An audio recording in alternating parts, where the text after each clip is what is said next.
Tu peux nous dire, du coup, qu'est-ce qui va changer avec la nouvelle loi? Qu'est-ce que ça implique? Alors, il y a pas mal de choses, notamment les droits, enfin les missions du préposé qui vont être élargies. Il y a ce devoir d'annonce. Donc, si vous êtes victime d'une cyberattaque, dans la majorité des cas, parce que de nouveau, le droit étant le droit, il y a toujours des exceptions. Mais dans la plupart des cas, je dirais surtout lorsque ça touche beaucoup de personnes, il va falloir faire une annonce au préposé fédéral. On a, par exemple, aussi le champ d'application territorial qui est étendu. Maintenant, ça ne concerne plus uniquement les sociétés suisses, mais également les sociétés étrangères qui auraient des activités en Suisse. Jusqu'à présent, et encore jusqu'au 1er septembre 2023, les données des personnes morales sont protégées par la LPD, ce qui sera plus le cas. Ça, c'est aussi un des changements avec la nouvelle loi. On a les principes de privacy by default and by design qui sont intégrés. On a les données sensibles qui sont un peu élargies. On a pas mal de changements, je dirais. Le privacy by design and by default, c'était un terme que j'ai vu dans un des documents qu'il nous a partagé. Donc, privacy by design and by default, c'est protection des données par défaut, et by design, comment est-ce qu'on dirait, par intention, enfin par conception. C'est déjà lors de la conception en fait. Ouais. Donc si par exemple vous développez une app, vous devez faire en sorte que les données, que la construction de votre app tienne compte de la protection des données et en fait soit au maximum cloisonnée, par exemple. Ouais. Si vous faites un CRM, le CRM, je pense que c'est un bon exemple. Vous devez cloisonner, faire en sorte que ça se croise pas, en fait. Et by default, ça veut dire... Je peux expliquer en quelques mots qu'est-ce que c'est un CRM? Un CRM, c'est une base de données, en fait. D'accord. De management des clients, par exemple. Je sais pas, vous vendez des tables, vous aurez probablement un CRM avec les données de vos clients dedans. Et puis, vous voulez éviter que tout soit ouvert et vous allez certainement cloisonner par département. Je prends toujours l'exemple assez basique. La femme de ménage ou l'homme de ménage qui vient dans vos locaux n'a pas besoin d'avoir accès au CRM. Vous êtes d'accord? Il n'y a pas de raison. Peut-être que les personnes qui font des services après-vente vont avoir besoin d'y accéder.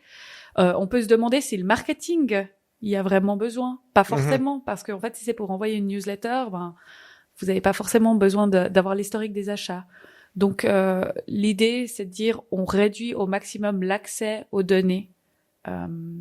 Cloisonné par rôle, par fonction, ce qui est pertinent pour exact. chaque. Ok. Et puis faire attention, il y a aussi une gestion des accès à avoir quand un employé quitte l'entreprise. Évidemment, vous devez mettre fin à ces accès. Vous voulez pas que votre ancien employé vienne voir votre base de données.